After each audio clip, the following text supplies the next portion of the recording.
Kalamassery service സഹകരണ ബാങ്കിന്റെ ഓണം ഫെയറിന് തുടക്കമായി.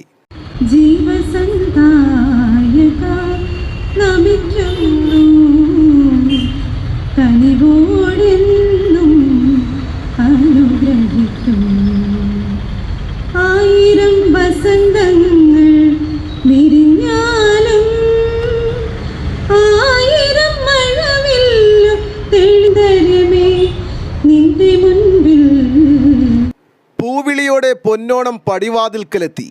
തൃക്കാക്കരയപ്പൻ്റെ തിരുമുറ്റത്തോട് ചേർന്ന് കിടക്കുന്ന കളമശ്ശേരി സർവീസ് സഹകരണ ബാങ്കും മാവേലി മന്നനെ വരവേൽക്കാനൊരുങ്ങി. മലയാളികളുടെ മനസ്സിൽ നിന്നും സന്തോഷത്തിൻ്റെയും സമ്പദ് സമൃദ്ധിയുടെയും നിറതാലവുമേന്തി കടന്നുവരുന്ന ഉത്സവമാണ് ഓണം. പൊന്നിൻ ചിങ്ങമാസത്തിൽ പൊൻരഥത്തിലേറി വരുന്ന ഓണത്തെ ലോകത്തെ എവിടെയാണെങ്കിലും മലയാളി മത്സര ബുദ്ധിയോടെയാണ് വരവേൽക്കുന്നത്. അതുകൊണ്ട് കൂടിയാണ് ഓണം ഒരു വ്യാപാര മേളയായി മാറുന്നത്.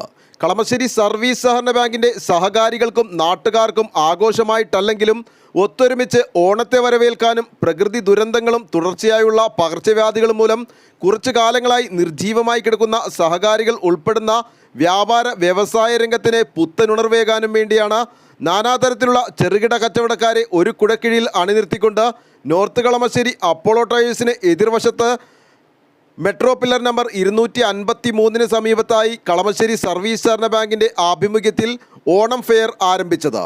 Thrikkakara MLA Uma Thomas Onam fair ഉദ്ഘാടനം ചെയ്തു. ആഘോഷിക്കുമ്പോൾ പല രീതിയിലും അവരവരുടെ ഉൽപ്പന്നങ്ങൾ വിറ്റഴിക്കാനായിട്ട് ഒരു ശ്രമം നടത്തുകയാണ് ഒരുപാട് സാധാരണക്കാരായിട്ടുള്ള ആളുകൾ.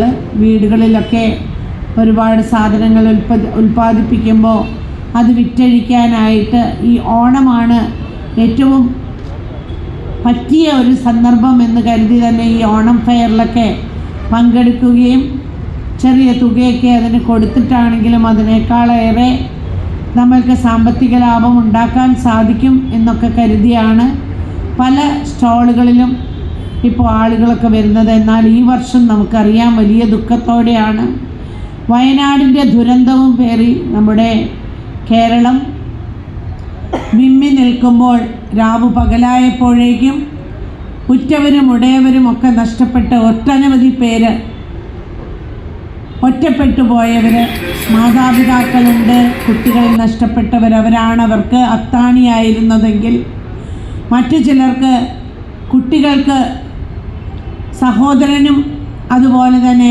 അച്ഛനും അമ്മയും ഒക്കെ നഷ്ടപ്പെട്ട കാഴ്ച, ഒരു നാട് തന്നെ ഇല്ലാതായിരിക്കുന്ന കാഴ്ച, ആരൊക്കെ അവിടെ ഉണ്ടായിരുന്നു എന്ന് നമുക്ക് പറയാനറിയാത്ത കാഴ്ച.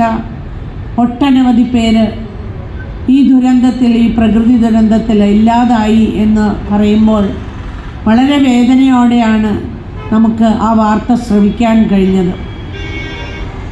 ഇനിയും ഒരു ദുരന്തം കേരളം പേറാനായിട്ട് സാധിക്കുകയില്ല എന്നുള്ള രീതിയിലാണ് നമ്മളൊക്കെ ചിന്തിക്കുന്നത്. ഇനി ഒരിക്കലും ഇത്തരം ദുരന്തങ്ങൾ നമുക്കായിട്ട് പ്രളയമോക്കി അറിയാം. കോവിഡ്, അതിനുശേഷം ഇങ്ങനെ ഒരു വലിയ പ്രകൃതി ദുരന്തം, ഇതൊക്കെ താങ്ങാനായിട്ട് ഈ കേരളത്തിന് സാധിക്കുന്നത് പലപ്പോഴും ഒത്തിരി സുമനസ്സുകൾ ഇതിനൊക്കെ സഹായം ചെയ്തുകൊണ്ട് ഇവരെ പുനരുജ്ജീവിപ്പിക്കാനായിട്ട്, അല്ലെങ്കിൽ ഇവർക്കൊക്കെ ഒരു സഹായം കൊടുത്തുകൊണ്ട് ഇവരെയെല്ലാം പ്രാപ്തരാക്കാനായിട്ട് ശ്രമിക്കുന്നു എന്നുള്ളതാണ്. ഇപ്പോൾ ഇവിടെ ഞാൻ കയറി വന്നപ്പോൾ തന്നെ വയനാടിന് വേണ്ടിയിട്ട് ഒരു ബോക്സ് വെച്ചിരിക്കുകയാണ്. അവനവനാൽ ആകുന്നത് എന്താണെങ്കിലും അതിൽ നിക്ഷേപിക്കാൻ എന്നുള്ളതാണ് ഉദ്ദേശിക്കുന്നത്. കളമശ്ശേരി സർവീസ് സഹകരണ ബാങ്ക് പ്രസിഡന്റ് TK കുട്ടി അധ്യക്ഷത വഹിച്ചു. നഗരസഭാ ചെയർപേഴ്സൺ സീമാ കണ്ണൻ, ആരോഗ്യ സ്ഥിരസമിതി ചെയർമാൻ AK നിഷാദ്, വ്യാപാരി വ്യവസായി ഏകോപന സമിതി യൂണിറ്റ് പ്രസിഡന്റുമാരായ KK Mahinkutty, Jamal Neerunkal, bank vice president PA Abdulla, Manaf Puthuvayil, Nisar Pallath, secretary Don Davis എന്നിവർ സംസാരിച്ചു. ഓണാവശ്യങ്ങൾക്കുള്ള ഉൽപ്പന്നങ്ങൾ നിരത്തിയിട്ടുള്ള വിവിധതരം സ്റ്റാളുകൾ MLA സന്ദർശിക്കുകയും മൺപാത്രങ്ങളുടെ ആദ്യ വിൽപ്പന നിർവഹിക്കുകയും ചെയ്തു. ഉദ്ഘാടന ചടങ്ങിന് ശേഷം മെഗാ സോണറ്റ് മ്യൂസിക് ബാൻഡിൻ്റെ പ്രോഗ്രാമും ഉണ്ടായിരുന്നു. സഹകാരികളുടെയും കുടുംബാംഗങ്ങളുടെയും കലാവാസനകളെ പ്രോത്സാഹിപ്പിക്കുന്നതിന് വേണ്ടി എല്ലാ ദിവസവും വൈകിട്ട് 4 മണി മുതൽ 9 മണി വരെ കലാപരിപാടികൾ അവതരിപ്പിക്കുന്നതിനുള്ള അവസരവും നൽകുന്നുണ്ട്. സെപ്റ്റംബർ 14 ശനിയാഴ്ച വരെയാണ് ഓണം ഫെയർ വ്യാപാര വിപണന മേള സംഘടിപ്പിച്ചിരിക്കുന്നത്. News desk Kalamassery.